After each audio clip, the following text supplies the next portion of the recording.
Hey everyone, thanks for joining us for the Crosswalk Devotional Podcast. Over the years, our editorial team at crosswalk.com has written these devotionals, observing truths we see at the intersection of faith and life. We're thrilled to offer them to you now in podcast form. To get all of these episodes straight to your phone each week, just subscribe on iTunes or wherever you get podcasts. To find more devotional content like this, just visit us at crosswalk.com.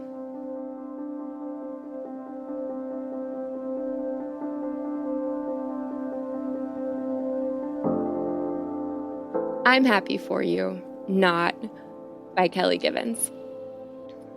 Rejoice with those who rejoice, weep with those who weep. Romans 12:15. I rolled my eyes as I glanced at the picture someone, no older than me, had just posted online. Just installed our kitchen countertops, she wrote. They're gorgeous. Picture after picture of their sparkly new kitchen inside their custom-built, I tell you, house. I looked up from the screen and into my own tiny apartment kitchen with its plain, generic countertops. Nothing custom built in my place. I tried not to think about it, but it was too late. Jealousy had flooded my heart. It's scary how natural it flowed in. All I wanted in that moment was to be out of my apartment and into some glamorous space of my own. Can you relate? I love it when the Bible is black and white. There's no confusion surrounding Romans 12:15. We're called to rejoice with those who rejoice and weep with those who weep. Pretty simple, except when it isn't. I bet most of us wouldn't have to think too hard to remember a time we failed pretty miserably at rejoicing over someone's joy or weeping as another wept.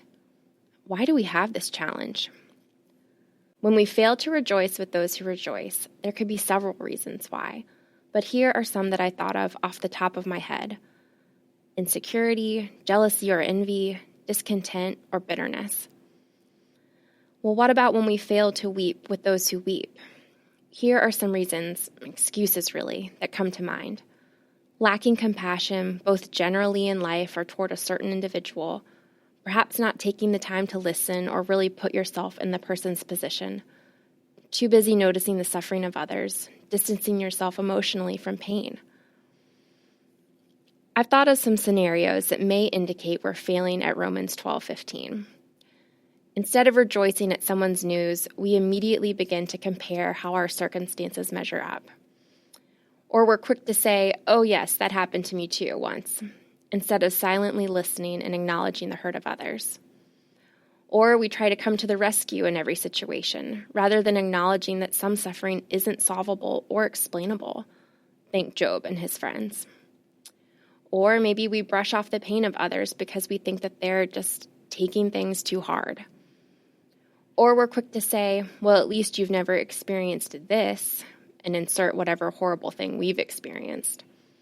Or maybe, finally, we think they've cheated their way into their blessings, just got lucky, or don't deserve the good things they received. Like my friend, whose parents are totally paying for that custom-built house. So what's at the root of all this? What's the sin beneath the sin, so to speak? I think central to our failure to rejoice and weep with others is a preoccupation with self. We can't step outside of ourselves long enough to truly step into both the blessings and the sufferings of those around us. It's taken me a while, but I've tried to make a habit of acknowledging the joys and sufferings of others without immediately inserting myself into the situation. This isn't a natural inclination for me. Satan is the master of deception and loves to make us fall for one of the oldest tricks in the book, that everything is about us. Ultimately, the key to mastering Romans 12:15 isn't just thinking about ourselves less. We've got to think about God more. People are most successful at eliminating bad behaviors or habits from their lives when they replace them with a good habit or behavior. So I not only have to stop focusing on myself, but I have to replace all that time I spend thinking of myself with thinking of God. This is life transforming. This is the key to killing pride. Not simply humbling yourself, but exalting God, who is the only one worthy of our exaltation. When I'm thinking about God and not about myself, he reminds me of some pretty powerful truths. I've come from dust and I'll return to dust. Genesis 3:19 reminds me that no matter how much I get ahead in life, eventually I'm going to die.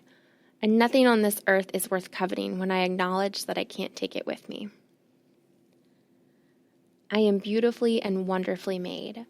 Psalm 139 reminds me that God made me perfectly, intentionally, knowingly, so I need to stop comparing the body I have to others. He made me just right. A heart at peace gives life to the body, but envy rots the bones. Proverbs 14:30 reminds me that envy is a crippling sin. I could literally waste my life away being envious of others.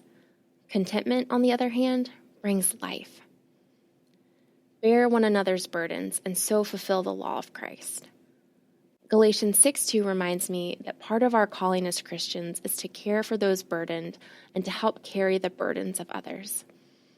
I don't get to pass on this part of my faith if it doesn't come naturally to me, or if I feel inconvenienced or uncomfortable by it.